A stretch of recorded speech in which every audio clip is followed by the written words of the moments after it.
the speech of Sir Qasim Ali Shah. It's about the matter. It's about there should be a goal in man's life. One should have big dreams. It's a tale of 1996. Not so far. It's about the matter of yesterday. A teacher was teaching his class about mindset, goals, and dreams. A student raises his hand and asks a question. Sir, what's your dream?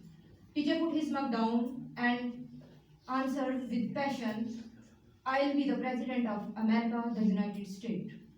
The whole class started laughing, making fun of this thing.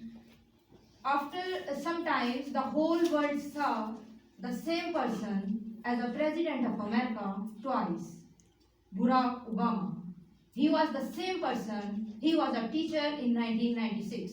The first sentence he said, looking at sky, nothing is impossible. Always have a big dream. Thank you.